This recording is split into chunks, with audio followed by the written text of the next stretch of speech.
This is a test. It's conducting a test of the emergency broadcast. Just made me drive off.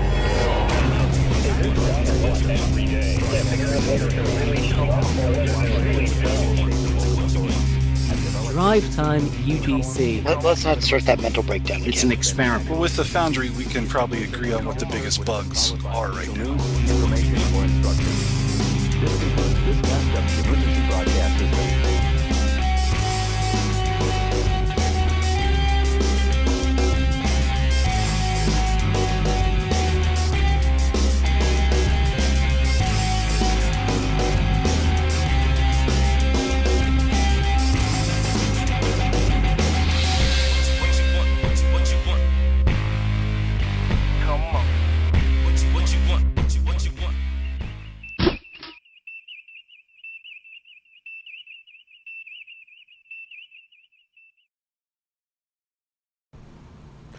Hello and welcome to DrivetimeUGC, Episode 2, live!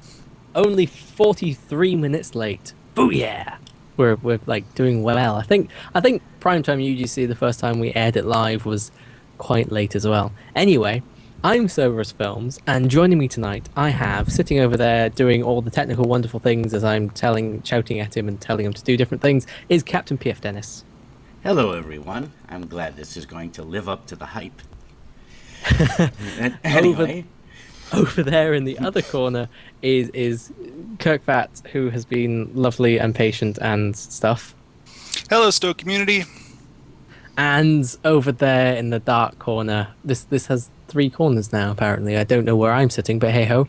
In the other corner, we have Castmodean. Blast it, man. I'm still a Foundry author, not a podcaster. And you've had more chance to rehearse that now as well, haven't you? It helps.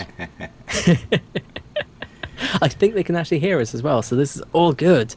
So, DrivetimeUGC, as with the pre-recorded episode we did, is our podcast audio-only supplement to PrimetimeUGC, even though it's not quite audio-only. It's got like some enhanced features, we like to call them, hence a lovely star field on a view screen. You'll see that coming into action later. See, I'm doing things now. So we have a couple of topics tonight, and bear with us if we are a bit weird, because this is the first time we're doing this live. Shall we jump into our big topic, or shall we do a host topic first? What are you guys' thoughts? Let's do the big topic. Yeah, why not? Okay. Well, we talked a bit about it in our previous episode, is the Foundry in Neverwinter. And what we thought we'd do is go and have a poke about in it, see what it does, how it reacts, and blah-de-blah-de-blah, and then see what we wanted to bring back from it into Star Trek Online. Or, as Kirkfat put it, what we don't want to be into Star Trek Online. So, who wants to start us off with something that they found that they would like to see? Object limits. Do you want to expand on that a little bit? The object limits in the Neverwinter Foundry are roughly twice what we have presently in Stowe. Mm-hmm. And I think it's more than that with the details. It's something like 1,500 details. Yeah, it's 1,500 details, if I remember correctly. okay, then 3 times. But yeah, do you know the kind of damage I can do to a person's graphical processing unit with that kind of detail level? Dude, you've played my killer map test, haven't you? That the would one be with all the Borg effects. I refuse to answer that because that would be admitting to playing a Foundry mission. So true, so true. But don't talk to me about killing people's computers. But no, I completely agree. I've put with the little bit I've done with Neverwinter Foundry, the stuff that you can do with that thing is just incredible as far as plain objects on the maps are. But you kind of need that with their grass, because they let you put down individual blades of grass And let me tell you, you can easily fill up, or you can easily put down 1,500 blades of grass. I admit that. I guess the other side to that would also be object groups, because I can put down trees in object groups really quickly, and that eats that budget. Shall we explain a bit what object groups are? That would be a perfectly good segue. See, in I'm the used to Neverwinter this stuff. Foundry, there are, like, trees are a great example. There are groups of trees that you can place on the map, and each individual group consists of roughly 20 objects inside the group that are all manipulatable. So you can put one tree group on the map and then have 20 trees to move around and populate your forest in the shape you want. Whereas the closest equivalent we have group-wise are crates, which are one static object, which you can't move around. That's the biggest difference. But conversely, that counts as one object versus 20 objects. So it's pick your poison. But with an expanded object limit, hint, hint, It would be a bit easier. I was actually wondering, from what you've seen so far, does the expanded object limit actually seem to make any sense as far as objects being less complex? From what you guys have seen, if that makes sense. Because, like, you can have a really complicated mesh in Star Trek Online. I don't know, what's the most complicated object you can think of that we have in the Foundry? The most complicated? As far as like a resource hog? Yeah, that Yeah. you would imagine would be a massive resource hog. Starburst. The Excluding starburst effects. or the teleport effects. I'm thinking excluding the effects, just as plain the firelight. meshes. Yeah, Well- the starburst and the scanning beams. No, I mean literally like an object rather than like an effect. Well, which- in that case, Yeah, well, those are start objects. with Borg objects. Yeah. yeah, Borg objects Your- is the your sort of thing I'm Borg thinking. cubes. Yeah. Which I Borg cube being the object cube and not the actual the starship actual cube. NPC. So, do you think that or at least from what you've seen, are the objects any less complex in Neverwinter? At least like 3 times less complex to adjust for the 3 times the object limits. What I've run into, well, things like trees. Trees are easy enough to adjust around. The buildings, the exterior building structure parts, because that's another thing they have, is that you can build manor houses pretty much from little building blocks. Those align just about as annoyingly as anything we try to align in Star Trek Online. And that's probably one of the more complex physical objects that you can put on a map. Of course, last time I was dealing with it, there were a number of columns that just would not go down to certain geometry levels no matter what you did. They just kind of hovered at a set point. So Okay. But those detail limits are nice, and it's also nice that it has a counter that counts down how many you have left. Oh yes. So you don't have to multi-select the entire map just to figure out, well, how close am I to 475? yeah, and well, whereas stows will tell you how many objects you've used, but it will tell you how many objects you use between all your maps, including any maps you delete and or don't bother using. So you'll end up with several thousand objects, whereas you actually want to know how many you used on that one map you've been working on. Yeah. Yeah, not very useful. Going back a bit to the prefabs or the object groups, they introduced like literally you can place down a village.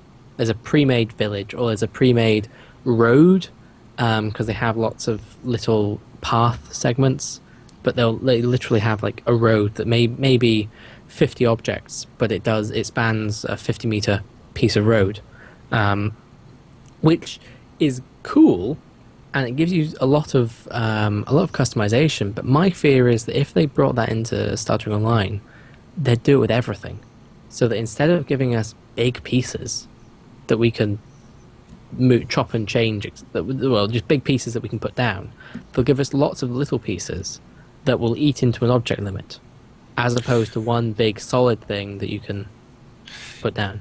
Yeah, that's one thing I noticed too. Well, I didn't see very many platforms or really building block type materials. I mean, I'm sure there are tops of buildings that people can use in other assets, but they want Neverwinter founders to build in the sky. Yeah. Yeah. Despite the fact that there are Neverwinter structures, but that's getting into a whole nother canon. Yeah. And they don't have cannons in Neverwinter. Don't they? Nowhere? That's a shame. They do have dragons, though. I wouldn't better mind a than dragon. cannons. Yeah, I wouldn't mind a dragon in Star Trek Online. I think we should have dragons. No, we Space might Goat be before getting 'em. Space Dragon. If you count the Voth, who I'm sure are coming. Oh, that's true. Yes. Well, we're getting somebody Voyager enemy-wise. Yeah, it's True. them. So it means no Almost positive. Shellyak. Oh yeah, what's the map limit like on Neverwinter? Can anyone remember? No, I never tested it. I should actually probably check that myself right now. I'm not even sure what STOs is anymore. Didn't they up it? 10. It's still, still 10, 10. or did they go above 10? I thought they went above it. If they Not went that I know above of. 10, then one thing I'm working on will be a heck of a lot easier to deal with. But If I'm not mistaken, they did. I think they upped the map limit. I don't want to make a fool of myself, but I'm pretty sure I had a conversation with somebody about this. And I'll start it right now, and I'll find out. Can anyone in chat confirm this? As far as I knew, it's always been 10. Yeah, I thought Yeah. so too, but let me just check. Because they did up it from, what was it, 8 before? Was it 6? And then it It's became 10? always been 10. But that was years Oh. ago. Maybe I'm thinking way back. Well, I'll Anyway, find out in a though, second. what else do people want in the Foundry? Neverwinter. The one thing that really impressed me was the 3D editor. I guess Dan mean Stahl the referred to as nudging, right? But I mean, Yeah. the if, nudger. it's basically very similar to if you've ever played Gary's mod, which was a Half-Life 2 modification. Have any of you guys played that? Yeah. It's on It's sale now on Steam everything. right now. Yeah. Well, I mean, Excuse me. it basically allowed you to, in a three-dimensional environment, spawn an object. But, well, with Neverwinter's Foundry, you have to put the object on the map first and then go in. But that might change. But you can pick the object up, you can rotate it on its X, Y, and Z axes in real time, move it around, manipulate it, put it where you want it to be, and then push a button and it puts it there, which is really, really nice. I mean, it would save us so much time going back and forth between the editor if we had that feature. I did notice some weirdness with the camera in Neverwinter. Whereas if you're just a Foundry toon and you're walking around and you want to manually manipulate an object, you have to select it with your target icon, which freezes your camera in the position where your target icon looks at the object.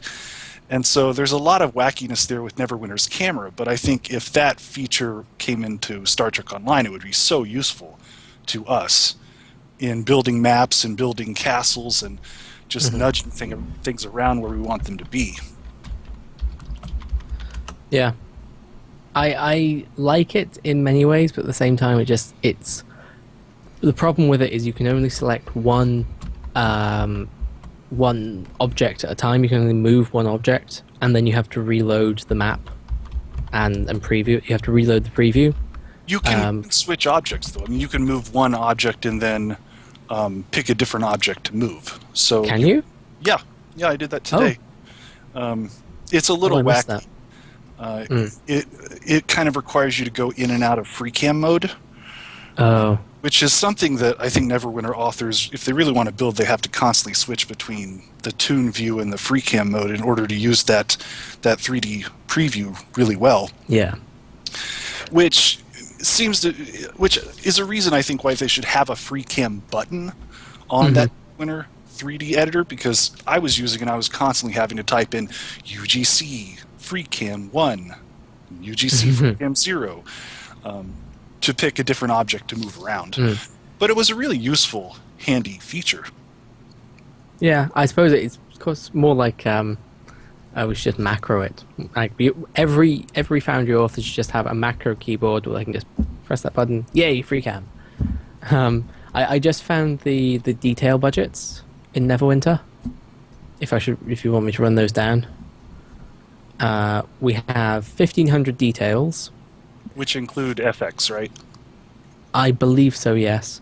500 actors, 50 NPCs, 50 rooms, 100 doors, 100 fake doors, 20 AI nodes, 500 clusters, 50 encounters, 150 markers, 50 part, 100 patrol points, 1 respawn point, 20 sound effects, 1 spawn point, where are we? 20 teleporters, 50 traps, 200 trap emitters, 200 trap targets, and 50 trap triggers.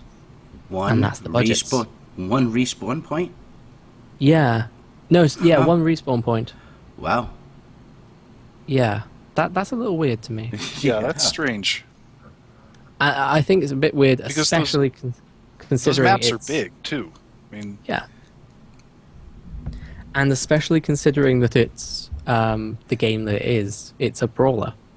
You are fighting things. It might be 1 respawn point per map. Yeah, that's all one map. Yeah, but even still, so with multiple encounters per map, I mean. It means you have to be judicious and not spam attack. Yeah, but what happens then? If you die, you're dead? I mean... Well, no, you can respawn back at that point on the map. Yeah, you'd be at the beginning of the map again. It's the good old life sucks, then you die, and then the game resurrects you. But just for the record... Oh, go ahead. No, the two things I think we would have the problem with if 1 respawn point is, 1, you can't do well, you could do one of those, you know, the trick where we currently teleport people in STO, where you walk past the respawn point, then you spawn a block or something on top of you, and you teleport to the nearest safe zone, which is the respawn point, if I'm remembering that correctly. Is that right? Yeah? Is that the Pendra trick? Yeah, and I think a couple of other people have used it as well. Then there's also the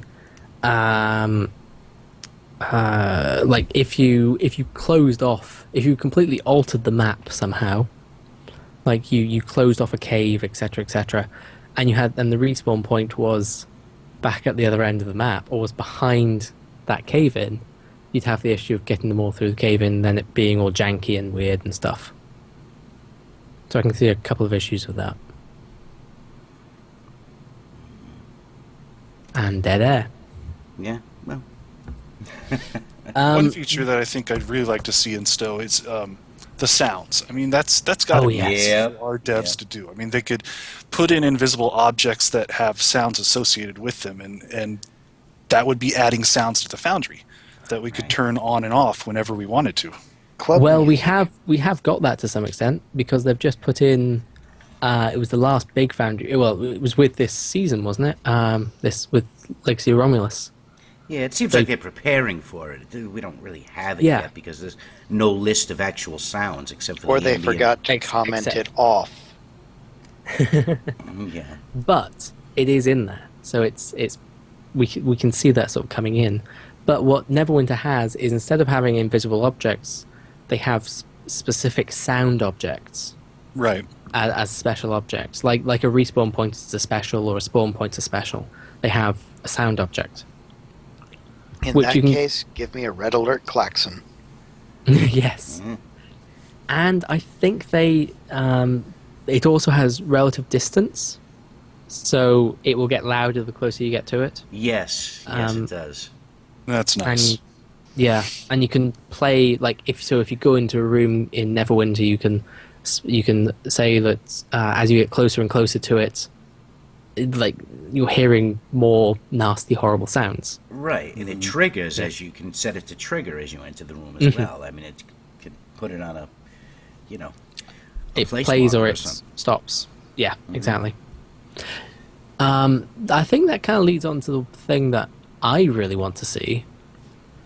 Is two things I really want to see is, first of all, visibility, which in Neverwinter they have traits. Like in D&D, you have a I don't know how many people have played Dungeons and Dragons. When you if you're trying to inspect something or look for something, you roll a dice. If you have a high enough skill set in, say, vision or whatever it is, you might spot a trap or something like that. In Neverwinter, they have various traits that are usually class specific. Yeah. So, like religion, like the cleric can use religious artifacts and things like that. But they also have it so that if you can see an object or hear a sound, if the player has Arcana or Dungeoneering or Nature or Religion or Thievery, those skills. And I'm not quite sure how that could apply into STO, but I just think that's a fantastic thing, is that we could there would be something that a player has, whether it be a Romulan or if we do have traits actually now, don't we? In STO. So I suppose there's something there already. If they were telepathic, they might be able to hear or see or some extra plot point will come up. I don't know. I think that's a fantastic little thing that we could have. Along the same as with the skill, there's also visible if player has item, and this is the big this is the big thing to me. And I've spoken a little bit about it before, but you can create items in Neverwinter, and by creating an item, literally all it is it's an icon, and it has a name and it has a description. That's it. You can't create a physical object. It's literally just something you can pick up and put into your inventory. But you can, in triggers, then look at that trigger can look to see if the player has this item in their inventory. So say you had to pick up a pad somewhere. Then you could pick up that pad, go to a door, and the door would then see, oh, you have that pad, I'll open up for you. That sort of thing. I think that's fantastic. But the really big thing is that you could have at a branching objective, you could see, this person chose to do this. Okay, we'll give them this item. Or they chose to do this, we'll give them item B as opposed to item A. Then the next point where you'd want to bring in item A or item B as a plot point, you would search the mission would search the player. If they had item A, then they chose plot point A, therefore the mission dialogue changes to show that it's plot point A. And we could do that all with pop-up triggers and everything, and it's just a better way of doing branching objectives, rather than us every time we go to a new map we have to have the player enter in a code. Yeah, because No, it I'm carries over from map to map. Yeah, exactly. And I really like that, even for the simple reason that we need those things as props in the Foundry to begin with, like the med kits and the tricorders and all those types of items that a player could pick up. Mm-hmm. That would be fantastic. And these items, the other thing is, if you had a pad, say you picked up a pad, and then in your inventory, you'd have a little description of what it says. So you could write onto it, this the pad contains information about blah, blah, blah, and then it gives you a list of things. It could even be used as like a helper thing for a puzzle. So say you put in a really complex puzzle, but the player went around and they could go and collect various pads or various artifacts which had information on them to bring them back. They could then put that all together, and that would be the puzzle solved. If that makes sense. Just makes it easier and sort of adds a whole new thing to it. Yeah, it's a game changer. It's incredible. I mean, it'd be as close as to a branching storyline as we could possibly get under the current system. Yeah. People in the chat are sort of talking about DOFs being the possibility. As in, like, you could, if you had a certain duty officer, then you could hear or see something. What do you think about that? Personally, I think it gates things a little too much, because if you set it to trigger off, say, I don't know, an Elilorian bartender, not everybody has that. Yeah, but it'll be, I think, as far as that goes, that's a little bit of extra information. Like, if, because in Neverwinter, if you use it currently and you say it's a quest objective, but only someone with thievery can see it, then you're boned and no one can actually go through that unless they have thievery. So I think we'd have to apply the same principles to STO. It's only extra information. And you couldn't make it a vital part of the story either, or else half the people who play it wouldn't be able to proceed. Yeah, you couldn't have any level mission and play it as a level 5 character because you don't have DOF missions. True. The other thing would be if you had different genders, and this is going to vary. Like, you could, I know some players have had romantic missions, or they've had, like, they wanted, if they refer to them as him, or if they refer to them as her, or they go to a gentleman's club, or they go to a spa. Are you singling out Kirkfat? Yes. Prell's Gentleman's Club. I just think that giving us items and giving us the ability to check to see if that item if they have that item or if they have a trait, I think that is the game changer to me. If they don't put in anything else, that's what I want. Yeah. Anything we want else that people everything. can see? Well, not everything, but everything we're discussing anyway. The only other thing I wanted to mention that I really liked, and there's also a lot that I really didn't like, but hopefully we can talk about that more, is the when you put an object on the map and you put interact with the object in the storyboard, there's a box for object dialogue. And so after a player interacts with the object, a simple black, no costumed pop-up dialogue shows information, any information you want to read, such as you have found a scroll and the scroll tells the story of the great wizard, blah, blah, blah. And it's a black pop-up dialogue that follows interacting with an object that has no costume. And we've wanted something like that for a very long time. Oh, yeah. Well, the difference is, though, in Neverwinter, you don't have a costume as such for dialogue. Because if you interact with an NPC, the camera zooms in and it shows the person you're talking to, but as themselves. There's no change of NPC or anything. You have to talk to that one person. There's no one else. And you can't specify a different costume in a branching dialogue? Not that I know of. Oh my god! I can that's check restrictive. I mean, how? Yeah, that's really restrictive. I mean, that combined with the fact that there are no pop-up dialogues or blue bubbles that you can put in either the storyboard and add directly on the map, that means in order to tell a story for Neverwinter's Foundry, you have to make the player walk to a person, walk to another person, walk to an item, walk to a person, walk to an item, walk to a person. And that's how you would have to tell a story in Neverwinter. Yeah. Which I think comes down to the fact that Neverwinter is an entirely different game and the Foundry isn't really designed for story in Neverwinter. So you think they don't want people telling stories, they just want people to shoot goblins? I don't think it's that they don't want them to. I think it's more that it's designed for dungeon quests. And it's designed for dungeon runs. That doesn't mean that you can't put in story. And I have played a couple of missions where there's great story. You just can't have multiple people talking, which is stupid. But Yeah. I It could be allegedly schizophrenic. played some, and they were in French.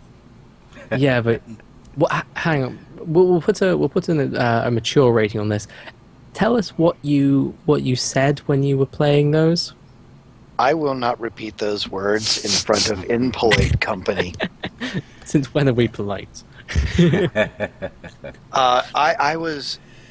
They were extremely long, extremely grindy.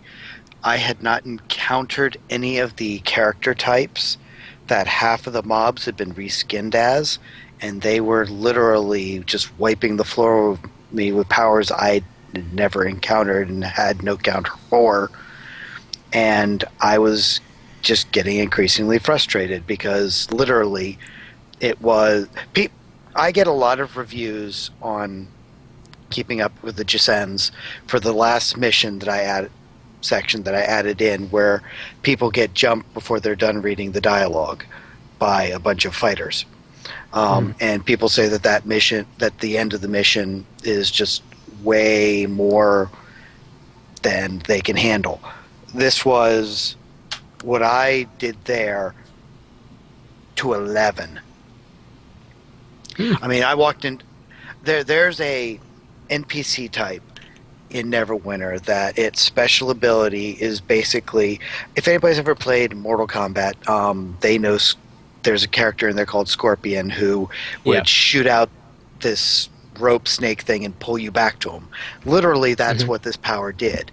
They put a room with 3 of these large, thick beasts that did that, and you just kept getting chain hit by this, so you couldn't respond to it, whereas they're just beating the living tar out of you. So, yeah, I was more than a little frustrated. And, yeah, we'll leave it at that. It was quite interesting. It was colourful language. It's very colourful. If by colorful you mean blue. Wow. I just had a quick look at an object again, and I noticed I picked up on this earlier, but I forgot to say objects in Neverwinter can also be made as contacts. So you can go up to them, and they're interactable, but you can also say that they're a contact. So you can go up to them and talk to them, and have a full advanced dialogue within just an object, which is nice. Why am I talking to this board? It's the Well, I mean, I talking guess- board of +3 armor. I guess it comes down to there are very few. I mean, at the end of the day, there are very few things we do need from Neverwinter Yeah. because the objectives are so different that some Right. of the features would be nice to have, but we don't want that Foundry. Yeah, I mean, my overall impression is that the Neverwinter Foundry has some great building features, ways that authors can build maps and make really cool sets, but as far as telling stories, I think we have a superior Foundry. Definitely. Yeah. I mean, I can't imagine trying to write a mission without pop-up dialogues or blue bubbles you add to a map. I mean, their Foundry also doesn't have things like complete all objective. You have to complete one objective after another after another. There's no way to add multiple objects on a dialogue with or a interact with objective. You can actually. Can you? Yeah. It's a different way of doing it. Instead of dragging it on top of You just drag you drag the objective to a little plus button on the other side. Oh, okay. I missed that then. It's not exactly self-explanatory. It's a bit weird. Right. Well, I think that's also a big thing about the Neverwinter Foundry interface is, in many ways, it's... Tribal knowledge? Well, yes, but if you're used to modding tools, perhaps, it might be a bit easier to understand. Mm-hmm. Because the way things look, it looks like it's a third-party program. It looks like it's it's clean, it's crisp, it's utilitarian in look in many ways. It's not a friendly-looking thing. Yeah. But it is like you click on something, and out pops the inspector. All the information. I'll get a screenshot, and then Paul can put that into can insert that because we have that technology, you know. But it's not very. I don't know. Actually, I can't get a screenshot, but you know, it's. Yeah, I don't. What's the way of describing it? Can anyone think? I think utilitarian was a nice word. Yeah. Yeah. It's also unforgiving. Like, you can't move stuff around. Like, when you manually adjust the X, Y, and Z coordinates, it has this big white box that just covers your map. And you can't move it around. You can't resize anything. You can't... You just can't move stuff out of the way when you want to move stuff out of the way. So it seems very kind of, this is how you do this. Right. And Yeah. the funny thing is, they considered that an improvement when it first opened up, and for testing, it was almost exactly like STOs. Yeah, I liked that in many ways. It's just not an improvement for me as a builder to have a big white box cover my map when I'm trying to manually edit the X, Y, and Z values of a thing, because it also pops up right next to the object. So let's say you're trying to move an object down the X value to line it up to something else. Well, you have this big white box covering where that other object is, and there's no way to move the big white box. So it's unforgiving. Mm-hmm. Yeah, and it was designed too, specifically for their, for the D&D objectives, obviously, because we have a whole other, we have space, which Neverwinter doesnn't have. So in order to design for our Foundry, it's a totally different animal. Mm-hmm.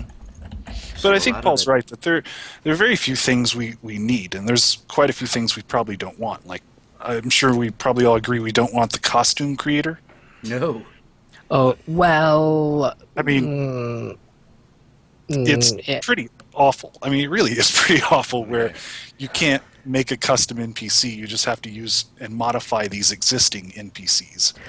But the one thing they do have is that they have everything. Yeah, well, Every that's what- asset. I am so And jealous of the amount of assets they have. That's one thing we definitely need. But I mean, you can You even know. make someone's face flayed. Like literally, they have no flesh on their face anymore. It has just been flayed off. And then they have weird things called XXX old do not use XXX eyebrows. Or you can put a wolf helmet on. Like literally, it's the wolf's skull, and I can make the fangs red. right. It Yeah, is maybe I just so haven't messed around with it. No, there are enough. just so many variables that it's incredible. You don't even know where to begin. But you But are right. I understand what Kirkfat's saying. The Yeah. styles of NPCs are limited. You can't, Yeah. You don't have the You have- sliders you get. You have to base it off of an NPC, but you do get sliders. You do get like every single slider. However, But the key is in the costume choices. There are just so many. yeah, I think actually they give too many costume sliders too many body sliders for Neverwinter's use anyway. I don't think they need all that because it becomes really difficult to make something. I mean, you have so much customization that it actually becomes difficult to to create what you're wanting to. It becomes difficult to create something that looks natural and fresh. It would be great for our alien creator to be able to control absolutely everything. Mm-hmm. Oh yeah. But yeah. But as Just you thinking said, of, the flayed face for zombies. I mean, think about it. yeah. I mean, they have a zombie face in this.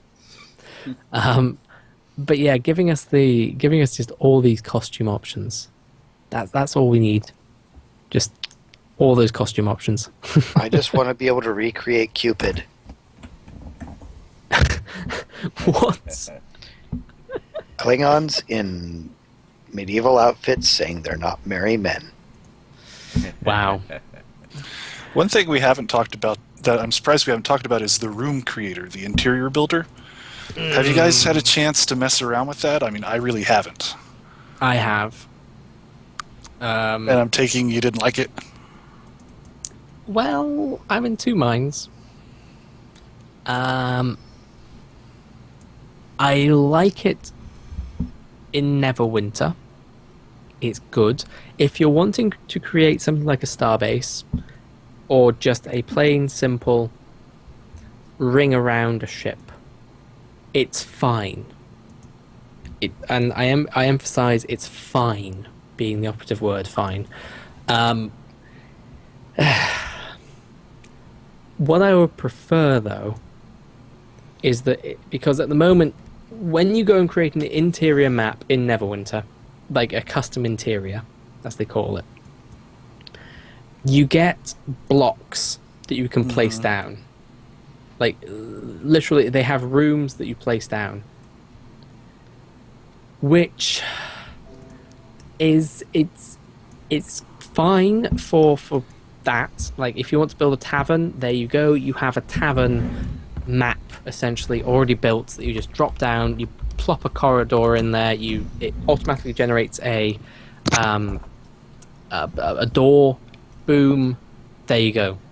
You have a room, you have a tavern, you have a corridor. You can even auto-populate, like if you right-click on one of those rooms, it will then populate the room. Like it will just fill it with the objects that should be in there. So if it's a tavern room that you chose, it will populate it with all the objects that a tavern has, which is cool, and it would save some people loads of time. I don't like that just because I would never use that. I like to be very specific with what I put in my rooms. It just feels like it takes the creativity out of things, right? I mean, yeah, that does. But it's one thing to make things more user-friendly, but it's another just to, I don't know. It becomes lazy. It becomes lazy, yeah. I stayed away from bringing it up, mostly because it is probably the single most intensive Star Trek developer item there is, because right now none of this exists. You would literally have to create a starbase corridor, a starbase room, various starship corridors and rooms, and that's from the ground up. You have to create the meshes, you have to do all of that stuff, and they also all have to match up, and they all have to have door ports on them. Like every room here has specific points where doors can go in and can't go in. Right. All that sort of stuff. Yeah, I don't think we'll ever get anybody on the schedule to do something like that for us. I mean, despite Dan Stahl's comment on Priority 1 that, that's one of his favorite features of Neverwinter's Foundry. I mean, I'm really skeptical that it would ever happen. Favorite feature does not necessarily mean best feature. Right, and the code has to be compatible anyway. I just feel like I feel like there's so much that they could. Sorry, go ahead, Cass. Sorry, I was going to say, this is the whole reason we're here discussing this, is what we would like to see versus what is feasible. Right. So that's a question, is what is feasible? What do you guys think we'll actually see?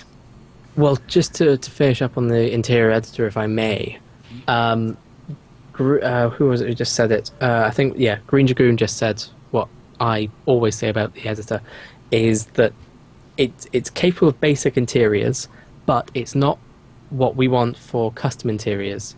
Like, what I would love to see, though, instead of an interior editor, is giving us all those assets, giving us a corridor, giving us the rooms and all that jazz, but don't restrict us to an interior editor.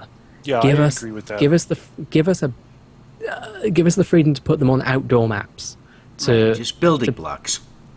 Exactly, Or- building blocks that we can then put all our stuff into, or give us the walls, give us the floors, give us Or the just- interior walls, all that Or stuff. just just give take us the- a blank map, a geometryless flat map that we don't have to do some of the stuff we have to do. It's just a black space. The issue with that would be we'd need all the sky maps, but then again, why don't we have all the backdrops? We should, if we had all the backdrops, then it's not too bad. Right, what we need is like a list of platforms of different sizes. Then we should be able to tailor the texture so that we can put carpet on it, or it's a glossy floor. But we don't need a million different kinds of platforms. We just need one with the ability to change the texture.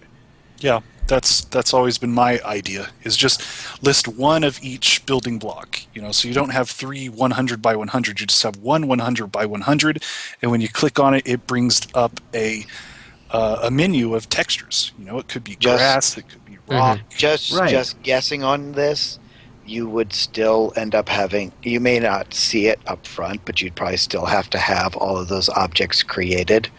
Right. Because if you figure it's all in an array, you can select your chameleon object, but you're still going to have to pull through a menu of your carpet ones, and they're all still going to have to exist.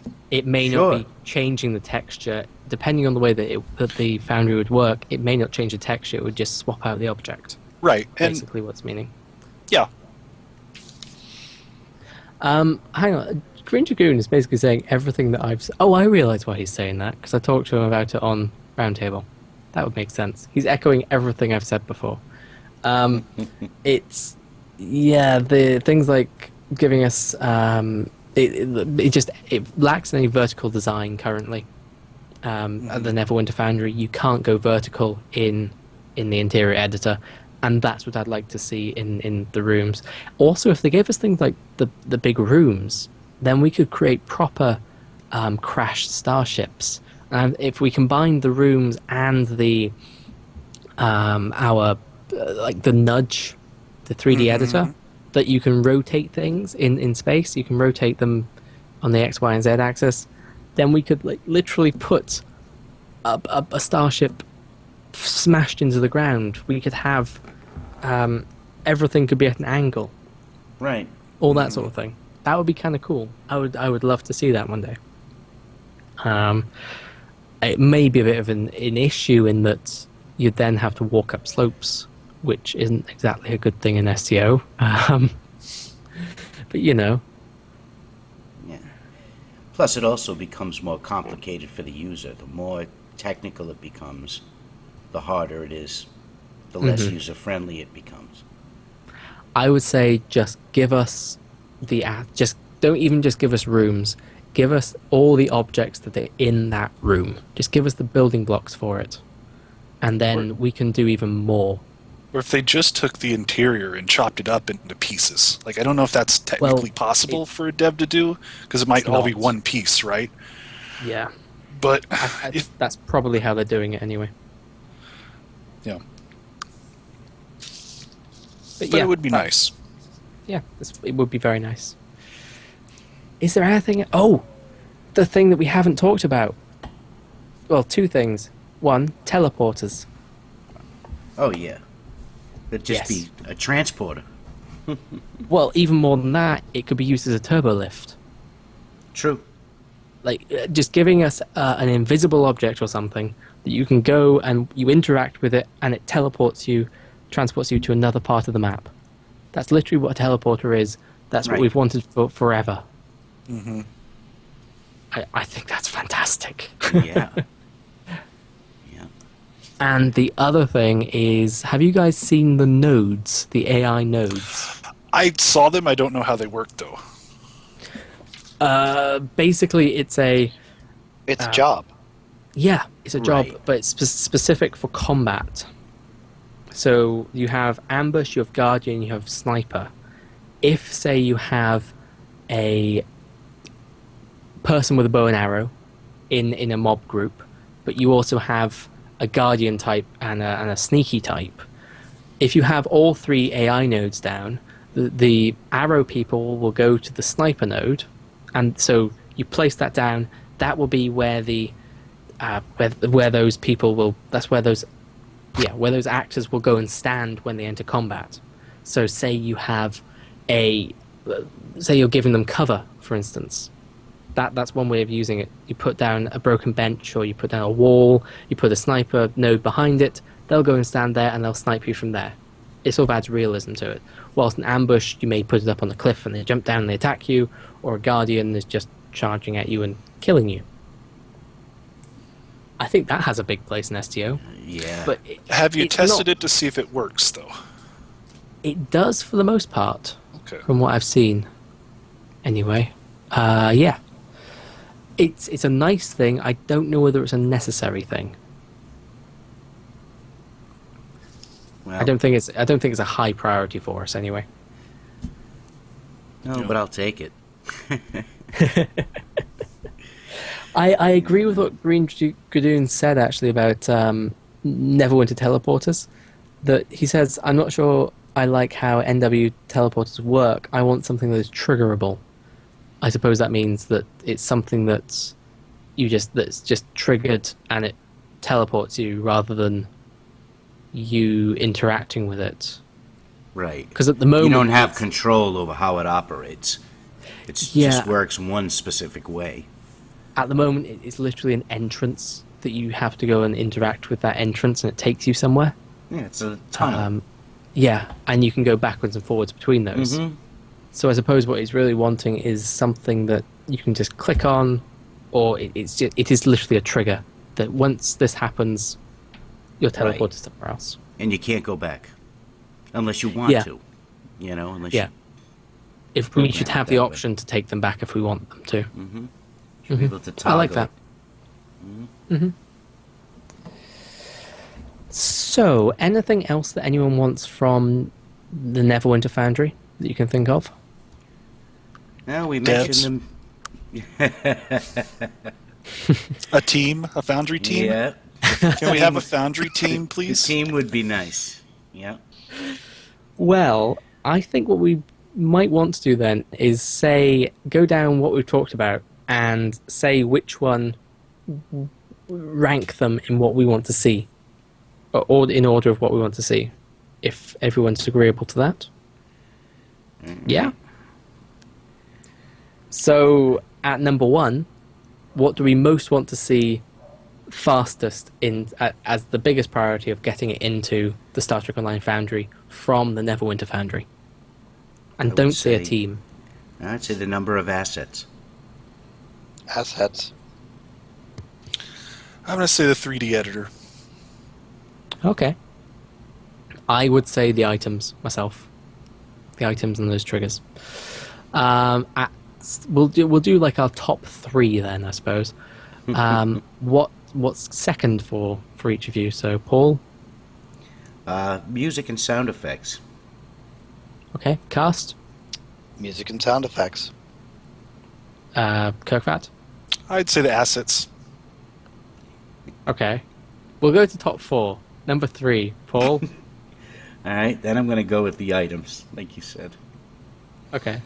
Cast. Items. Kirkfat. Sounds. Right. And 4th, Paul. Teleporters. Cast. 3D editor. Kirkfat. The tons of animations for the NPCs. So you seriously don't want the items as a priority? I do. It'll be Yeah, it's a number tough 5. call. I mean, we're just doing this off the top of our heads right now. I'm still Yeah. trying to wrap my mind around how it would work with branching and different paths. So It's basically, think if this- you choose one path, if you choose one thing in the dialogue, it gives you this item. And then if you choose something else, it gives you item B. So then when you get to the next dialogue, one branch opens up if you have item A, the second branch opens up, you have item B. And Well, it carries over maps. importantly, it carries over to the maps. That's what I was going to say. Yeah, that's that's the biggest thing. The big. that's that's a big deal then. Yeah. This smells like it would be a great fat asset. Oh, that's true. Yes. Yeah. Instead of fat assets, we have fat features. Yeah. All right, I'll work on it. Awesome. Coming in the future. Yeah. Next week on Primetime UGC. Oh, that's something we didn't mention actually. Drogan said campaigns. Yes. And Baz mentioned contacts becoming enemies. Oh god damn it! Why do they have more stuff? Grr. Just when we thought we could get away. Should we Well, talk? that's a very big briefly about- subject. Yeah, Yeah. let's just talk very briefly about campaigns. Who wants to Campaigns explain? would be nice because some people like Paul could put a wrapper for class dismissed, and then when you're searching in the editor, or not the editor, the just the Foundry search tool, you'd actually be able to find all 3 class dismissed and not part 3. Right. Do they also have the ability to favorite authors, or is that just something that was talked about and never implemented? It's kind they- of there. I don't it is know kind of how there, well yes. it works. You can subscribe to an author, and then I think they just become a separate list at the moment. But they do plan on it being that they send you a notification every time there's a new mission by that author. So it's not something that shows in your main UI. It's like maybe something that shows up in your mail. No, currently, if you go to the Foundry and then you go to your subscribed authors, I believe, it will show you what is there. Oh, that's It will show you the newest things by those authors. But I think they're wanting it so it will send you a notification as well whenever they publish a new mission or a new quest, rather. Mhm. Which is a nice thing if you want to follow an author. Yeah. And the other thing is NPCs becoming enemies and follows and all that sort of NPC behaviors, basically. Yeah, that's huge. Yeah. That's my new number 2. Yeah. Any animations. Could one of our loyal listeners who's listening to us as a VOD, or someone that has proper amazing skills in listening, go back and take a note of what we said in our listening stuff? I don't know. Well, it's being recorded, so we can always go It's back. true. The ones that It does sound like a lot of our top picks are the same. I mean, yeah. we I don't think it's- really expect the room creator, but We there don't are. really want the room creator either. I think. Yeah, I mean, if I just had the details and the props to work with, I would prefer to build in the sky. I always would, I think. Yeah. Yeah. Same. But It's true, too. We're used to doing things a certain way. This is true. Yeah. But I think it's a good way as well. Maybe. I don't know. We'll see. So, shall we... there was one other thing that I was going to talk about. Oh, yes! Before we take a break, because we've been going for a while now, I wanted to very quickly bring up the subject of... what do they call it? It's gone from my head now. It's too hot in here. Oh, yes! There's a new 3D editor that they're going to be bringing in with Module 1, Feywild or whatever it is. That's their Season 1. It's called the 3D drag and drop editor. And Okay. details on what that means? I shall just go and grab the link. Just but the name sounds like, I mean, it sounds to me like the same thing that they have, but you can go to a library to find an asset and drop it into the map while you're on the map. That appears to be what it is. Right, drag and drop 3D editor. It's saying the drag and drop update also allows Foundry authors to edit asset properties and place or move just about every asset in their quest from the 3D preview mode. So currently we can click on them and move them, but this would allow us to actually change their properties. Whilst in preview. All in preview, yeah. So it's kind of like Gary's mod. Yeah, basically. which is, I think, 13 years old now? Yeah, but Just saying. you know. Yeah, but They Gary's Mod is a local installation, yada, yada, yada. Completely I know. not the same. Completely different beasts. Right.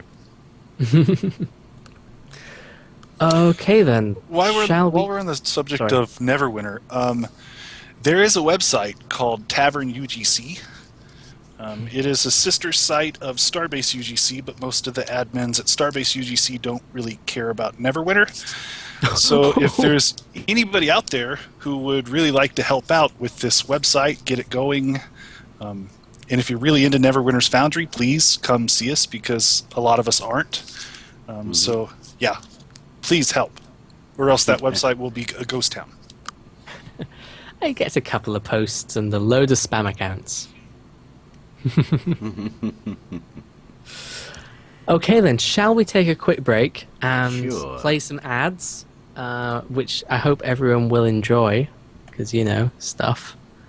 And, yeah, we'll be back in a couple of minutes. I'm going to go grab a drink. Hi, I'm Bazag, and I like to stab. Of course, I don't just stab people, but I stab ideas as well. Yes, you can stab ideas. Stabbing gets to the heart of the matter, and I like to do so with all sorts of matters related to the Foundry. And this is why I'm creating a new podcast called Bazag Stabs. Bazag Stabs will be covering everything from Foundry mission reviews to discussions about designing and developing your mission. I'll be talking about mission structure, storytelling ideas, and tutorials about including cool technical tricks. I also hope on occasion to take some cryptic employees hostage and force them at plastic knife point to answer some questions.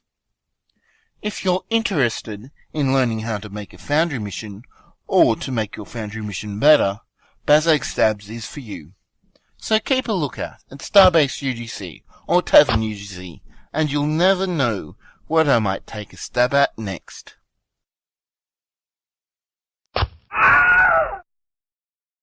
It's me again, Crazy Chalaski, and have I got some deals for you. This is my wildest sale ever. You have the best, now try the rest. You don't have to spend bars of your latinum when strips will get you the finest used slaves this side of Regulus. Sure, these babies have a little mileage on them, but one man's trash is another man's treasure, am I right? Yes, I am, because Crazy Chalaski's got deals that are just plain lunacy. I've got green ones, white ones, blue ones. I can't even name all the shapes and styles I'm offering you at absolutely nutty rock-bottom prices. I'm Crazy Chalaski, and if you're in the market for a pre-owned harlot, I've got her in my inventory. Take old Jamunga here. She can cough up a bucket of Dovamite phlegm all day, but it completely clears up by nightfall. That's when you really need her anyway, am I right? Of course I am, and she's just 8 strips. Go ahead and say it. Chalaski is crazy. Look at Valmay. She has absolutely no visible scarring, and she can be coherent for almost 90 minutes at a time. That's plenty if you know what I'm talking about. And this scratch-and-dead strumpet will only set you back 6 strips. Okay, 5 strips. I must be out of my mind. Of course I am. I'm Crazy Chalaski. Now, Gallus here has only had a single owner. That's right, just one owner. Since he died of some strange alien virus, you can get this sweetie for a song. Literally. Come down and sing to me and she's all yours. Why, you ask? Because I'm Crazy Chalaski. That's right, Crazy Chalaski. And my prices are insane! Crazy Chalaski is not responsible for any defects or medical anomalies, nor is he liable for any damages after purchase. And remember, all sales are final, no returns accepted. Don't forget to tune in to the Federation broadcast system on Thursday for the immortal Ken Burns as he presents his newest documentary on the Dominion War. The year was 2373. Enterprise E had chased the Borg back through time to protect First Contact. The Kazon had taken control of USS Voyager in the Delta Quadrant. But here, in the Alpha Quadrant, closer to home, brave Starfleet personnel were fighting off the Dominion, whose forces were bolstered by the Cardassians, who had joined them in their quest to destroy the Federation. Battle after bloody battle ensued in places like Rondak and Taurus, where we had lost so many brave souls.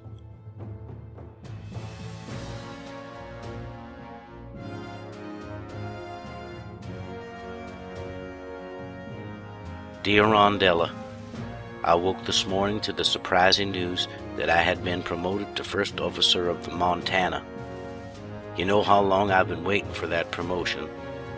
If I knew it would have taken the brutal death of Commander Vandrell at the hands of the Jem'Hadar, I'd have been happy being a lieutenant forever. I will honor him by being the best XO I can be, and to help to reduce these type of promotions. Too many good officers are being lost in this war, but we must prevail, lest we all become slaves to a puddle of shapeshifters. I count the minutes till we are together again. All my love, Albert.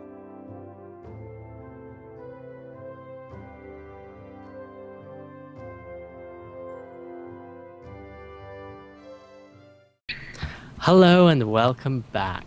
That was a short break. It was I fun, though.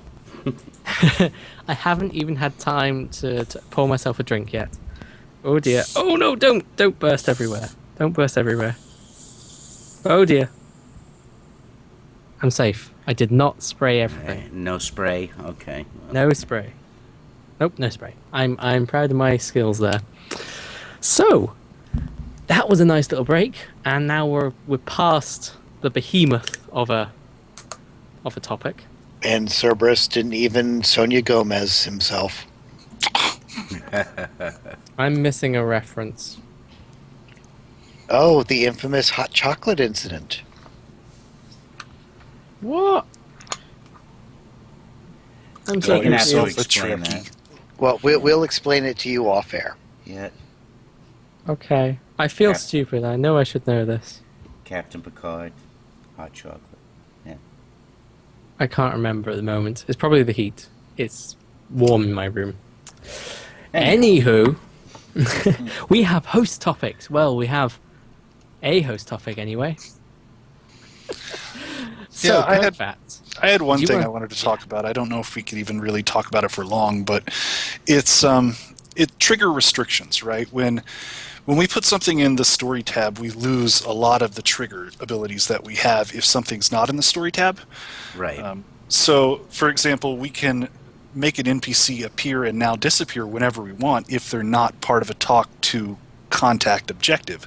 But as soon as they become part of that talk to contact objective, they can only be made visible while that objective is in progress. And there's been so many times when I'm building and I'm planning my missions and I'm going through all the motions of setting up the triggers, and I realize, crap, I can't do that because it's in my storyboard, or I have to figure out some big workaround to get it out of my storyboard to still make it useful. And I've been thinking about this lately, and I don't know why these restrictions are in place, other than kind of a way to tell us, hey, don't do something you can do a million other ways, right? So I think these restrictions are in place so that, like, if a contact is in your storyboard, then he has to be visible when that objective is in progress. And that I think is the rationale behind it. Like, you don't want to have an invisible contact when the task is to talk to the invisible contact. Right, it breaks it. But at the same time, I can take that contact and put him on a platform 300 meters in the air as a way to break my mission and make it where the player can't interact with an invisible contact. So I don't understand why all these restrictions are in place, because the justifications for them kind of don't add up. Yeah, and if a lot of these things were actual objectives, it would really help for scanning, especially in space. You know, because when you just put stuff on the map, you know, in order to open up all these trigger options, they're not scannable. Right. And players Or get you have lost. You have to put an invisible object instead and disguise it as the... Right. It is. It seems like there's so many times where I have to do these crazy workarounds just because of those restrictions, when they don't need to necessarily be there. And I think we're either going to make a mission that is dumb and broken and can't be finished because we designed it to be dumb and broken and can't be finished, or we can make a mission much better without those limitations. It just kind of feels like somebody's momming us, you know? Yeah. Could the argument be there that some of these things we wouldn't know would be broken unless they told us that they were broken? Well, what do you mean? Like, I mean, Like, I think if we we play wouldn't tested our realize. map, we would probably find it broken if it was broken, right? True. Yeah, I agree. Apparently nobody's as impassioned about trigger restrictions as I. No, I understand it. I just, the likelihood of them changing it anytime soon is definitely. Yeah. I mean, I agree with you. I wish they would give it to us tomorrow. Just open up everything. But it's always. So basically, what are you asking for? Basically, in very simple terms.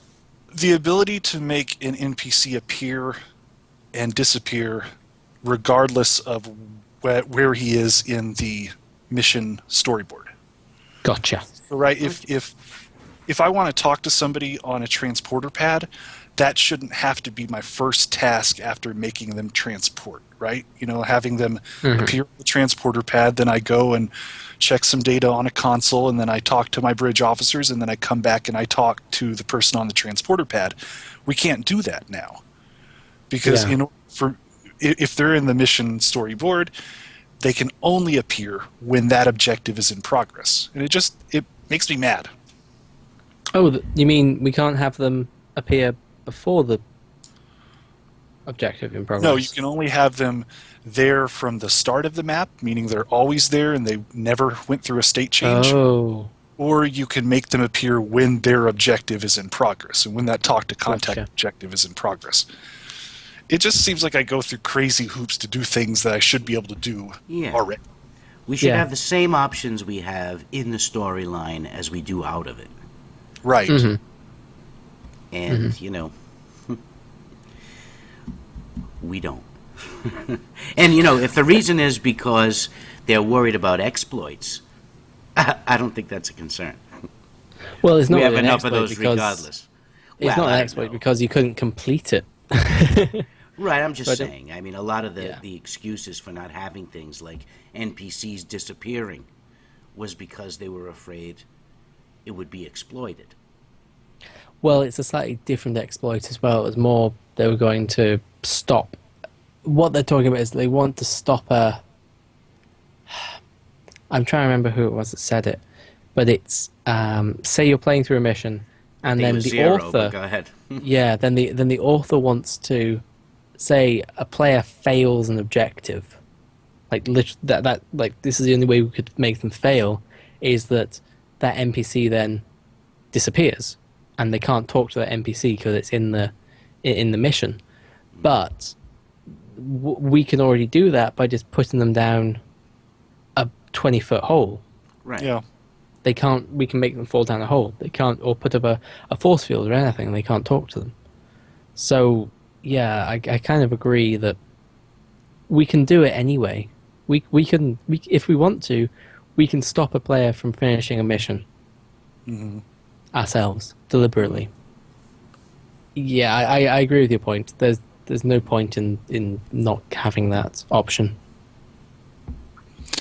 I do also want to talk about a certain wager I made with Cerberus. Oh yes. All right. So first, I'll let Cerberus start. Cerb, what is your long-term thinking on what the Foundry will look like in the next 3, 4, 5, or even 6 months? We will have more features, and bugs will be fixed to a certain extent. We'll have some bugs fixed, and we'll have more features. And by more features, you also mean things that are ported from Neverwinter. Yeah, we'll have within the next 4 or 5 months, we'll have at least the first couple of things being ported in from Neverwinter. And do you think there'll be big things like some of the things we've talked about tonight as our top 5? Yeah, I think so. I think that we could easily have 1 or 2 of those things in within the next 4 or 5 months. All right. So the wager is... by the end of the year. If Cerberus is right, then I will buy him a ship. Because I am very skeptical. I am very skeptical. Especially with the state of the game. I mean, the new state of the game doesn't even mention the Foundry. It mentions in-game. And I'm very skeptical that we're ever going to see this glorious return of the Foundry team to Stowe's Foundry to port over the codes and all that. I just think it's kind of become a myth at this point, that I don't see any evidence that it's actually becoming a reality.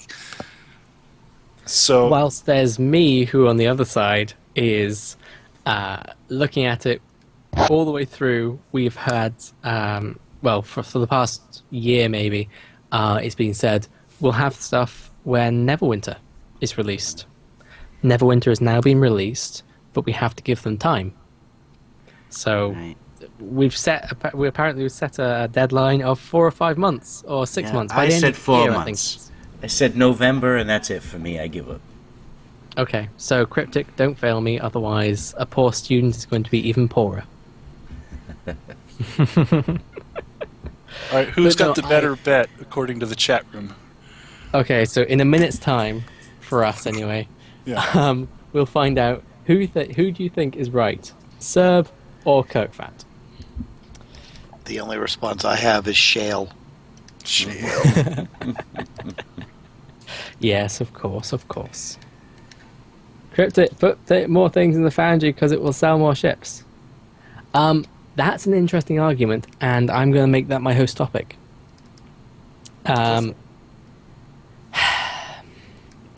There was an argument. It was something. It was an argument made. It must have been about a year ago now, or it may have been before, or it may have come up a few different times. It came with saying that the Foundry was. I would think it was players that were saying that the Foundry was advertisement for things in the game, and that's a reason to put new ships and new everything into the Foundry. Mm-hmm. What do you think about that? Well, I think that it would be great, but it has But- never but do you happened think before. But do you think it actually is advertisement? Do you think that by putting those things into the Foundry, we'll have, like, they'll sell more ships because they put it into the Foundry to Yeah, advertise? it all depends on how many missions are played. I mean, they were a very small percentage of the player base. I don't know. You know. I think it also depends on how they implemented it. I think the most effective way they could do it is having some kind of mechanic where if you use, say, the Enterprise C or some ship, well, the Enterprise C is free, so let's pick, I don't know, some ship in the C store. Use that in your mission, then there's a pop-up that happens automatically at the end of the mission with a link to the C store to purchase that ship. I think that's If probably you liked getting your butt kicked by Ship of the Dead. right. Or, you play Hippie John's Spectres and it says, this interior is available in this pack.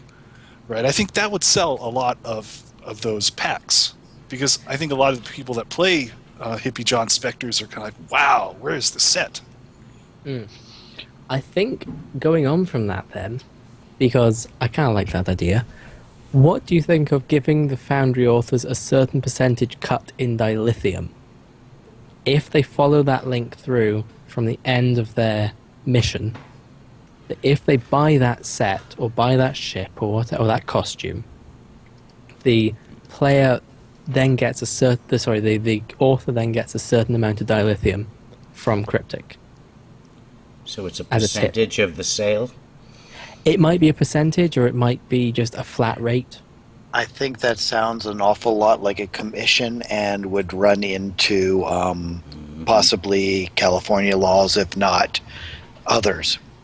Well, they do it in other games, don't they?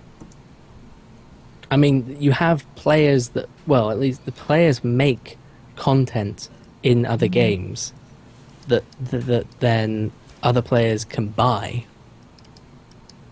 I'm Are thinking you talking maybe, about like INVU?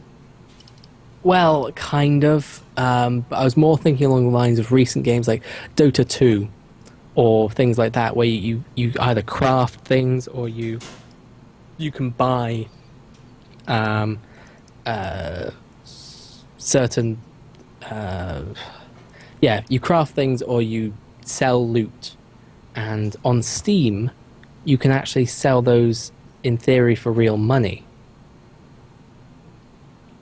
if I'm right, or I may be wrong, but I don't think I am. Can someone in the chat confirm that? But aside from legal issues, do you think that is a good idea? At this point, I think the focus of the game is on generating money.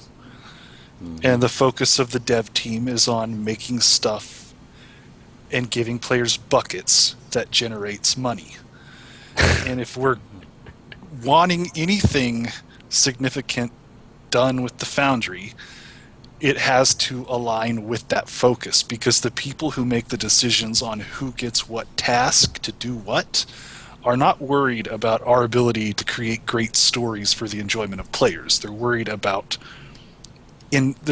revenue. Right. Well, and making players sink more and more junk into buckets. And so the further far, that, if I may jump in very quickly, just to add to your point anyway, it's not really attacking. It's so far the Foundry has made money for Cryptic in two ways. One, keeps people in the game longer, which will in turn it just makes them more likely to spend money in the game. And two, there's the dilithium tips on it and that sort of thing, which fuels the dilithium economy, which is directly linked to Zen, which is pay currency.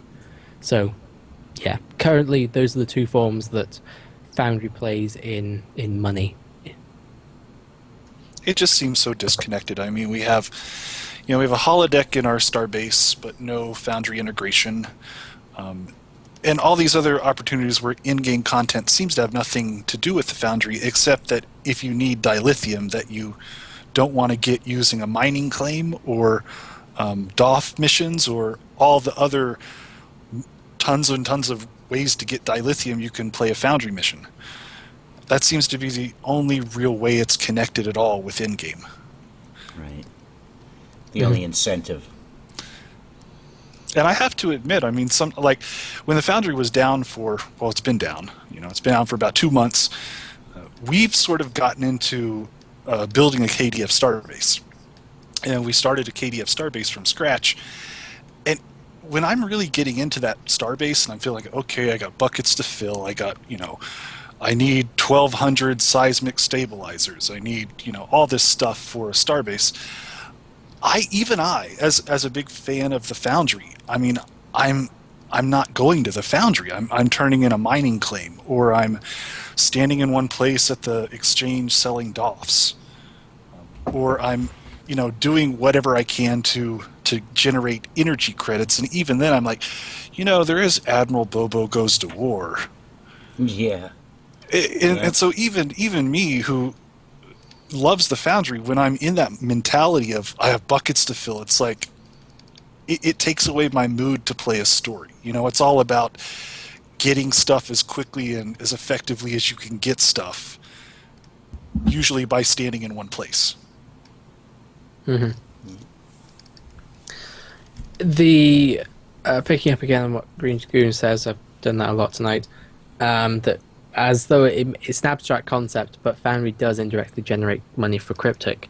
And going back to the Primetime interview that we had with Stahl back in December, I want to say, December 2012. Yeah. It was a Christmas special, I think, wasn't it? I think so, yeah. Yeah. He was talking about, really, without the Foundry, Star Trek Online would not be here anymore. And that's because for that entire year, especially previous to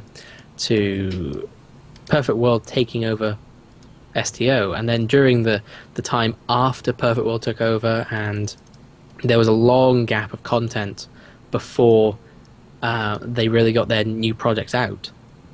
Foundry was the only new story content. It was the only thing that story players and that sort of thing had to go and do, because even daily quests, there weren't a hell of a lot of things there to do. It was the only thing keeping people interested. We didn't have the reputation systems. We didn't have Starbase systems. So I suppose I'm talking myself around again, but now that we do have all those things, we do need more of an incentive for people to play Foundry. And because of that, we need a reason for Cryptic to really put something new in there. Whether that be a new reputation system for Foundry. A lot of people have talked about that in the past, and it's got good and bad things said about it. Yeah, I don't know. I keep talking myself around on these things. I can't decide. I just worry that only a few people would get any benefit out of it. Kind of like how... Out of what? With this, well, if we have some sort of system where somebody gets a benefit for including an item in it, beyond the fact that you'll end up with, I'll call them grind missions, where people put in a bunch of assets just so they get tips off of it, you're going to run into the same issue with searching for a mission too, where only spotlight missions and maybe the top 5 get all the plays, and somebody who's really deserving and did this great thing with a Davidian map or whatever gets screwed because nobody sees their mission. I suppose that sort of goes along with what Horient was suggesting, that instead of it being just any random mission, because as he said, it could be overused, and along with what you said, Cast, that you just make it be, say, along with the Foundry contest, they say, make a mission with this item or this set or whatever, and then the winner is spotlit, but then they have the buy this thing at the end of that spotlight mission. What do you think on that? There's a lot of ifs. Yeah.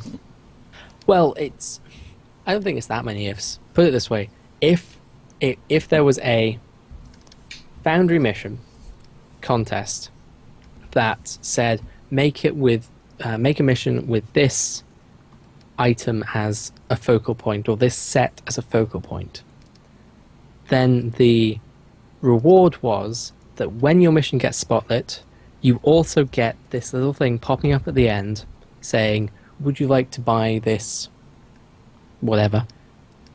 Would you like to buy this item? Would you like to buy this set? Whatever, blah, blah, blah, blah. Then that Foundry author gets a percentage or a specific dilithium amount from that. From that sale. But now you're talking about a contest where all the people who enter put in this specific item. And only one of them gets chosen and then spotlit. So they go through all of this, so one mission can have these advertisements in them.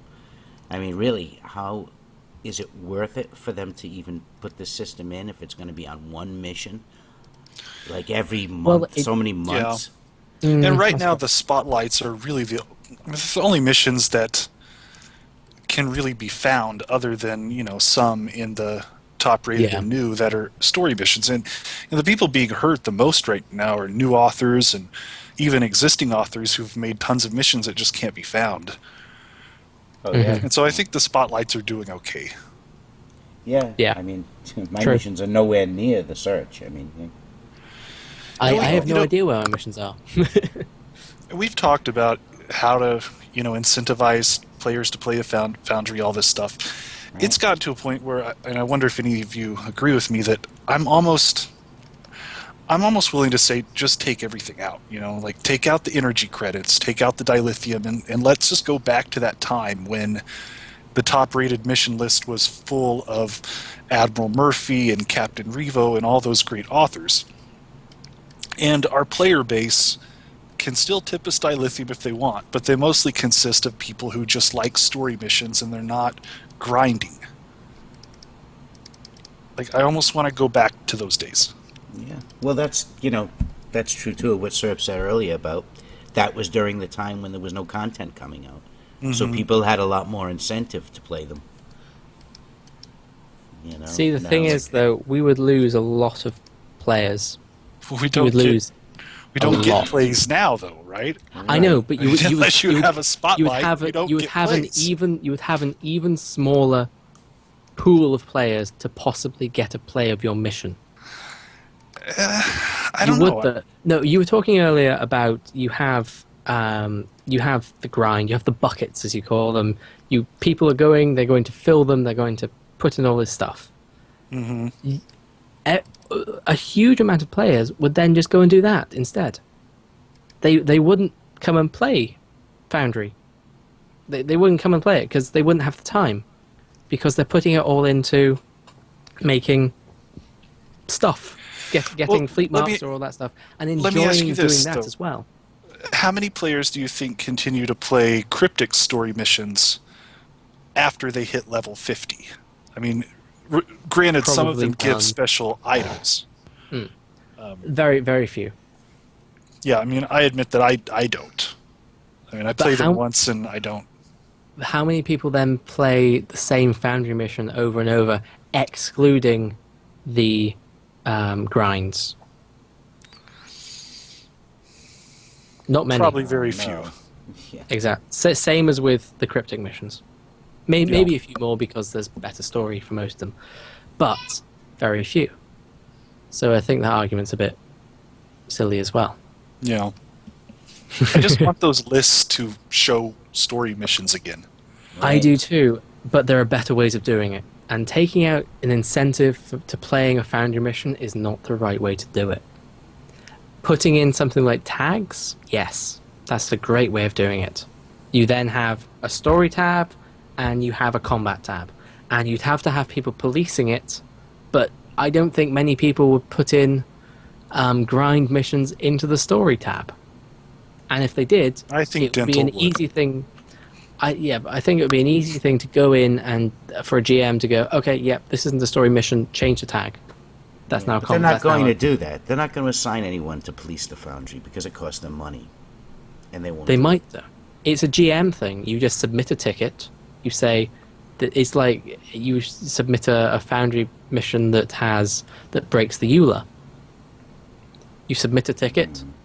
The GMs who are already on staff see this ticket. They go, look, yep, okay, boom. It's even easier than a EULA violation. Sir, have you ever submitted a GM ticket? I have, yeah. Have you done one in the last, I don't know, 6 months? No. You're talking about the massive wait times. I have a ticket right now for my Foundry dilithium tips, which have been missing for over 11 days. I have not had a response to my ticket in 11 days.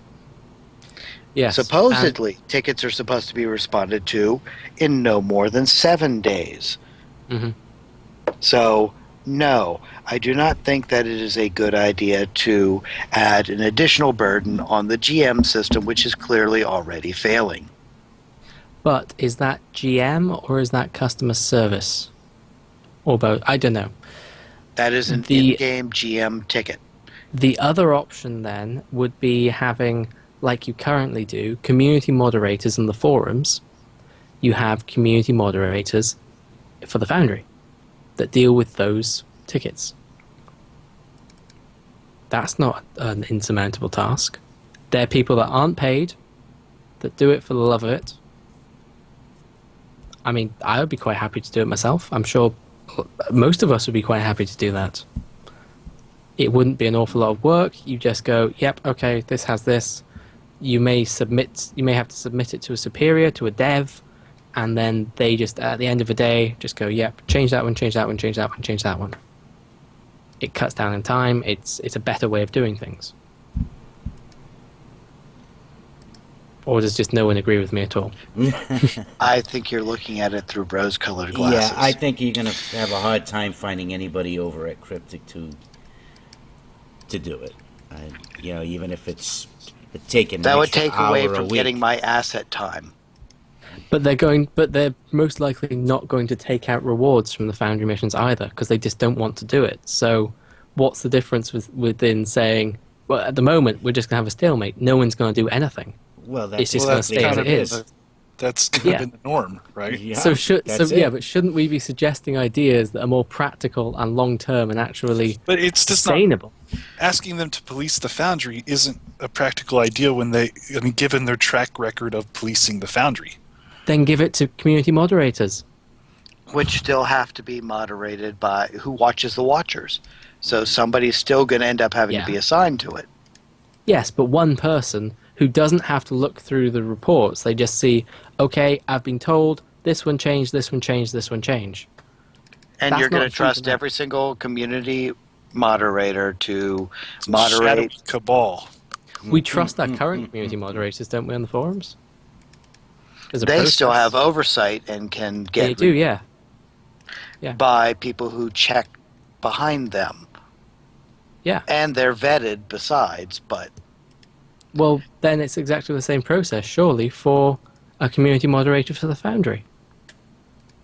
I don't see how it's any different. No. I think we're probably going to get stuck on this Yeah. if we don't move on. I just know that I'm right and you're wrong, you know. Rose-colored glasses. I hate that term and I wish you'd stop using it because it's not true. Agree, Tinted. disagree. Rose tinted. Agree to disagree, yes.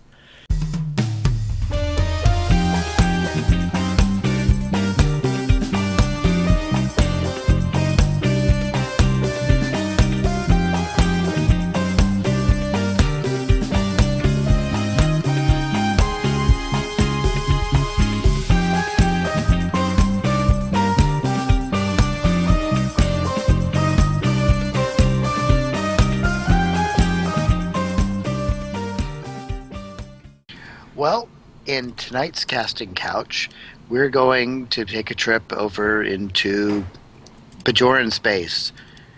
We want to cast Captain Curlin of DS9. Who wants to throw their name out on the hat first? I think I'll save mine for last. And I'll go. Looking at him, no other particular reason than pretty much the way he looks. I think Billy Bob Thornton would be a good Curlin. Huh. Yeah, Maybe. I can see that. You know, I mean, go ahead. I'm trying to think. I really don't know. It's the facial structure. I just can't. Also, I hate his hair. I detest Which that is hair. why I went with my first initial choice, George Clooney. Yeah, actually, that would work. That is George Clooney hair. Is it really? I don't know about that. Well, I don't think it's George Clooney hair. old ER George Clooney. Okay. Oh, maybe, yeah. But- kind of had the kind of gladiator do go in there and he. The other option would be to take the easy route and go Cryptic's own Jeremy Randall. That you took my Yeah, but he pick. doesn't look like Jeremy Randall. He doesn't look like him. No, but he sounds like him for some reason. Well, yeah, he's Because he's voiced by Jeremy. him. So that was my pick. I mean, I don't care what the character looks like. I think anybody who has a right to play him, of anybody, is Jeremy Randall. I want to see him suppose. as As Howriant said, just redesign him to look like Borticus. Then he would look like he's from American Dad. Right. Okay. You do know what Borticus's avatar looks like, right? Yeah, it took me a moment to realize, and I was like, yeah, okay. Okay, I'm gonna have to go with Cast's idea because I can't think of anyone but George Clooney. He just has a weird face. No, I'm okay. afraid. Okay. and Our other person on the table tonight is his XO, the somewhat Scottish Commander Andrews. first of all, can I just say, Scottish? She could be from a Scottish colony, like those Irish guys that the Enterprise picked up in Up the Long Ladder. I really want to know: is the voice actress actually Scottish? Her Because if name's she is, Stella Quinn. I'm taking it as a no then. I did try and Google Stella Quinn and I couldn't find anybody by that name ever. So, but I Oh, there are two voiceovers in game that I cannot stand. The worst one being that one where you land on Vulcan and you literally have the nose pinched Vulcan going, "You're clear for landing." Literally, that's that. I think they may have changed it. I'm not entirely sure, but it was dreadful.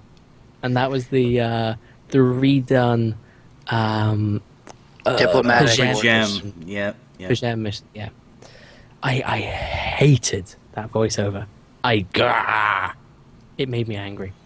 Karen Andrews, not quite as angry, but I was so hopeful that it would be a genuine Scottish person. I thought, yes, we're representing. No, we're not. Well, Star Trek has a long history of representing Scots with other nationalities. It's True. canon. Yeah. And Harriet, no, I disclaim. I do not agree with your claim. The Scottish accent evolves over several centuries. No, it doesn't. It stayed the same for ages because some Scottish people are just completely stuck in their ways. Read that as we walled them up in the north and left them alone. Yeah, that's what happened. Well, True you do story. remember there was that guy in Next Generation who was in like the first season. Remember Mr. Argyle?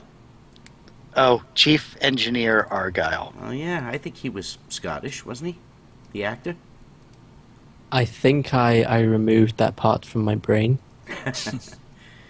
Well, he was subdued. He wasn't over the top, so I figured he was a true native. So that's the problem with whenever you put a Scottish accent in any film or any voiceover or anything. If it's Hollywood, they make you amp it up. Right. So you can never just have a Scottish accent. You have a Hollywood Scottish accent, even if the actor is Scottish. Simon I'm afraid. Pegg's not bad. But, Yeah, but- we dissemble here. So we do. Sorry, yes. Who would like to present their actual physical pick first? Not me, because I'm still Well, I'll go deciding. again. I, Go ahead. Go ahead. Okay. all right, That's I'll go. I'm thinking maybe a youngish Jodie Foster. Not like a young Jodie Foster, but not an old Jodie Foster. Sort of like I a gotcha. mid-30s Jodie Foster. Yeah, like a Clarice Starling, Jodie Foster. Yeah. I see that.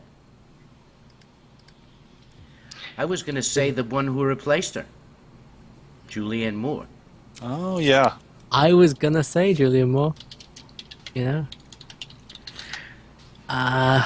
See, I'm personally a little torn on my choice. My initial choice was Karen Gillan, but I was gonna because say of that the one too. events of the 2800, it's one of those. You couldn't kill Karen Gillan. Is basically what you're saying.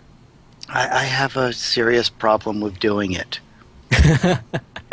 Actually, Drogan's right too, because I had her in I was mind gonna yesterday. say that one too. Yeah, I was talking to Cast about it yesterday, and I said. And I was going to say, Kelly there's MacDonald. another one I was going to suggest that I know Paul was thinking about too, and that's Kelly MacDonald. Yeah, and Yeah. I forgot her first name, so I went with Julianne Moore instead.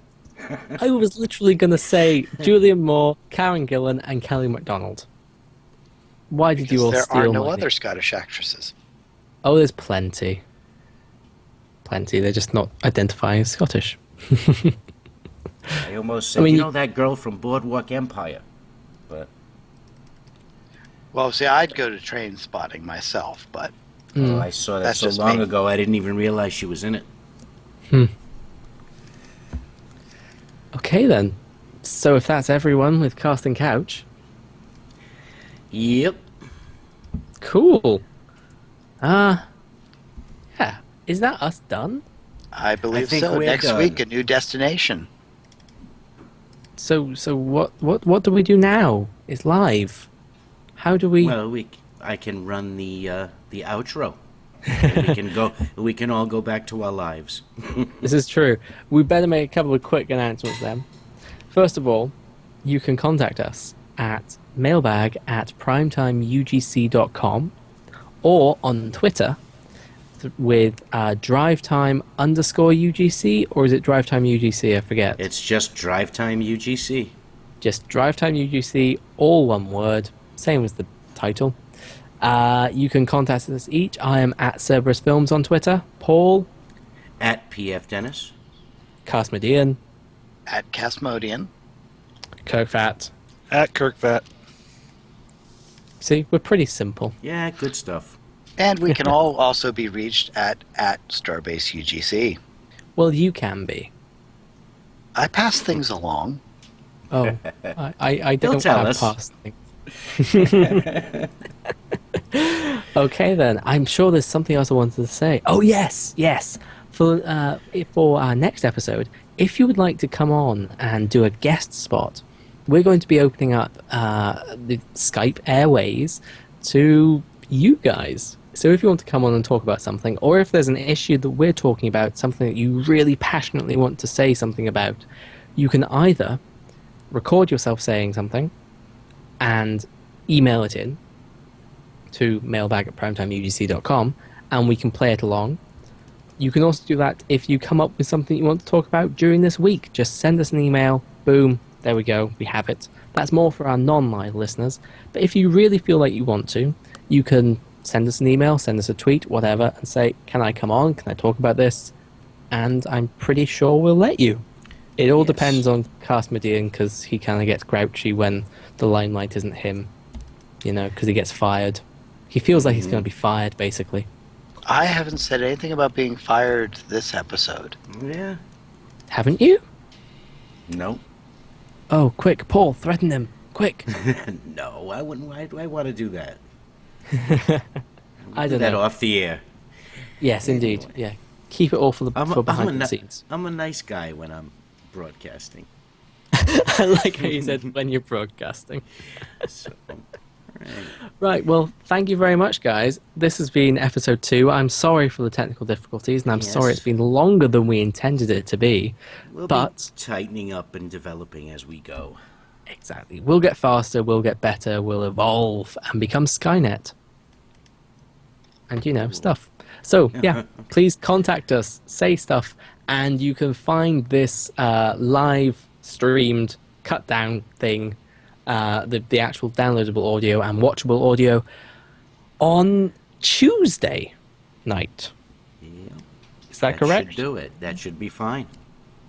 And tune in a week on Tuesday for Primetime UGC.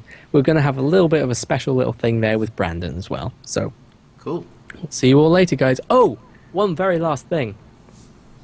Support the following link, or else the Foundry Cabal will come after you. The link has just been posted in the chat. That's a minute in the past for you guys now. You're probably wondering why I just posted it in there.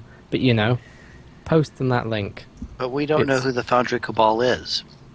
I think I have an idea. We'll talk about it later. Anyway, please support that thread. And thank you very much, guys. Bye-bye. Yes. Good night. This is a Deal with it. emergency broadcast. Maybe drive off This is the a road testing of the emergency broadcast system. every day. Broadcasters in your area, voluntary cooperation with local, state, and local authorities, have developed this system to keep you informed in the event of an emergency. If this had been an actual emergency, the attention signal you just heard would have been followed by a later news, information, or instruction. This concludes this test of the emergency broadcast system.